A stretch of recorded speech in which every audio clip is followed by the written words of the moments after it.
Assalamualaikum warahmatullahi wabarakatuh. Perkenalkan, saya Salsa Hikmatul Barokah dengan NIM 1424561 dari Stikes Surya Global Yogyakarta dengan prodi Kesehatan Masyarakat dan konsentrasi promosi kesehatan.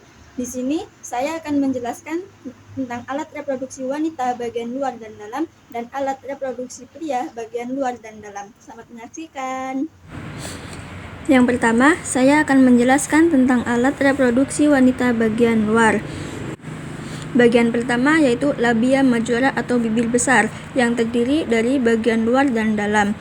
Berfungsi untuk melindungi atau menutupi organ-organ genitalia di dalamnya dan mengeluarkan cairan pelumas pada saat menerima rangsangan. Yang kedua, labia minora atau bibir kecil yang berada bagian atas klitoris yang membentuk trapezium clitoridis dan frenulum clitoridis. Berfungsi mengelilingi orifisium vagina dan uretra dari iritasi, infeksi, dan kekeringan. Yang ketiga, bagian mons pubis atau daerah tumbuhnya rambut berfungsi untuk melindungi alat genitalia dari masuknya kotoran, selain itu untuk estetika dan mengeluarkan zat feroman yang berperan dalam proses terjadinya ketertarikan seksual. Yang keempat, ada klitoris atau jaringan yang berisi saraf untuk menutupi organ-organ genitalia, daerah erotik yang mengandung pembuluh darah dan syaraf yang menjadi titik rangsang wanita saat berhubungan seksual. Yang kelima, ada uretal opening atau saluran akhir kandung kemih sebagai saluran untuk keluarnya air kencing. Selanjutnya ada vagina atau liang senggama yang terletak di dalam tubuh, di belakang kandung kemih dan di bawah rahim. Berfungsi jalan keluarnya menstruasi, melahirkan atau persalinan, pembuahan, kenikmatan seks, dan melindungi organ reproduksi. Yang kedua, saya akan menjelaskan alat reproduksi wanita bagian dalam. Yang pertama ada vagina, yaitu tempat jalan keluarnya menstruasi, persalinan, pembuahan, dan menjaga atau melindungi organ reproduksi dan kenikmatan seksual. Lalu ada perimetrium atau lapisan luar rahim dan uterus yang berfungsi untuk melindungi rahim. Kemudian ada serviks atau leher rahim yang berfungsi untuk jalan keluarnya darah menstruasi, mereproduksi, persalinan, dan melindungi rahim. Selanjutnya ada cervical canal atau jalur sperma yang menyalurkan darah menstruasi dan memproduksi lendir. Selanjutnya ada myometrium atau tengah rahim yang berfungsi proses kontraksi rahim untuk menstruasi dan persalinan. Di sini myometriumlah yang membuat wanita mengalami sakit perut yang diakibatkan oleh menstruasi dan saat persalinan. Selanjutnya ada endometrium atau lapisan terdalam rahim yang melapisi dinding rahim yang berfungsi untuk menjaga kehamilan, penyebab menstruasi, dan menyiapkan implantasi. Di bagian dalam rahim ada uterus atau rahim untuk menampung sel telur yang sudah dibuahi, menyediakan nutrisi untuk janin, dan menahan pendarahan. Selanjutnya ada uterine fundus, yaitu bagian yang berfungsi menahan ovum yang telah dibuahi, tempat berlindungnya janin, dan pemberi nutrisi untuk janin, dan mendorong janin keluar dari plasenta. Selanjutnya ada tuba fallopi yang menyimpan sel telur, yaitu tempat terjadinya pembuahan atau bertemunya sel telur dan sperma. Saluran ini berfungsi untuk menggerakkan sel telur yang sudah dibuahi ke dalam rahim. Setelah tuba fallopi, ada fimbriae yang berfungsi untuk menangkap sel telur dan mendorong sel telur ke tuba fallopi untuk dibuahi sperma. Selanjutnya bagian ovarium, yaitu untuk memproduksi hormon dan sel telur, melindungi sel telur, dan mempersiapkan rahim untuk kehamilan.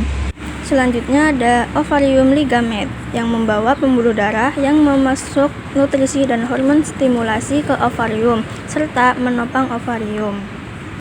Selanjutnya, saya akan menjelaskan tentang alat reproduksi pria bagian luar. Bagian pertama yaitu kepala penis. Bagian kepala penis yang berbentuk kerucut dan memiliki lubang saluran uretra yang berfungsi sebagai tempat keluarnya urin dan air mani. Selanjutnya ada lubang penis atau muara dari saluran kemih yang disebut uretra, yang juga merupakan bagian dari saluran reproduksi pria.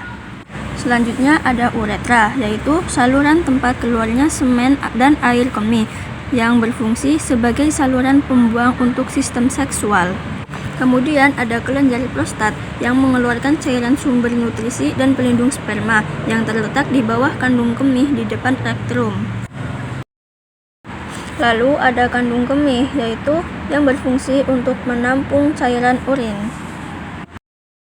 Selanjutnya ada skrotum atau lipatan tubuh yang mempertahankan suhu testis 2 derajat Celcius, merupakan kantong yang di dalamnya berisi testis. Selanjutnya ada testis sebagai penghasil sperma dan organ endokrin, saluran tubulus seminiferus atau tempat sperma dibentuk yang menghasilkan FSH, LH, dan hormon testosteron.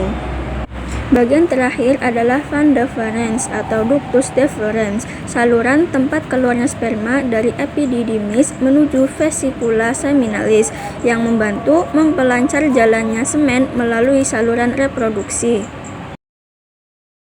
Yang terakhir, saya akan menjelaskan tentang sistem reproduksi pria bagian dalam.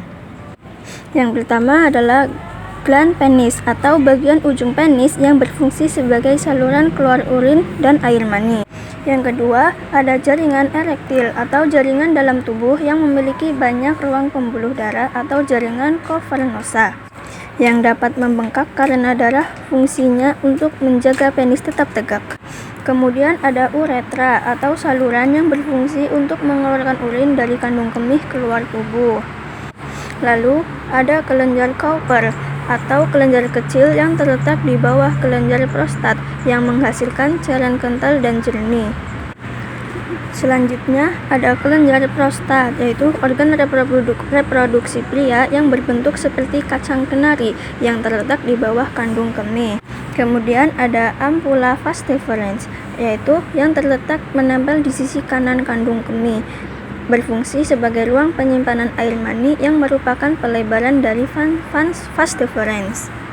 Lalu ada vesicula seminalis atau sepasang kelenjar yang terletak di bagian belakang kandung kemih pria dan merupakan bagian penting dari sistem genital pria. Kemudian ada kandung kemih yang berfungsi untuk menampung cairan urin. Lalu ada ureter atau saluran berbentuk pipa atau silinder yang berfungsi untuk mengalirkan urin dari ginjal ke kandung kemih.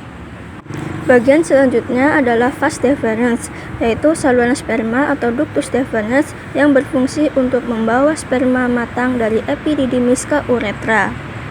Kemudian ada epididymis, yaitu saluran yang terletak di belakang testis yang berfungsi untuk menyimpan dan mengangkut sperma. Yang terakhir ada testis atau buah zakar yang berfungsi untuk menghasilkan sperma dan hormon testosteron. Dari saya, apabila ada salah mohon maaf. Wassalamualaikum warahmatullahi wabarakatuh.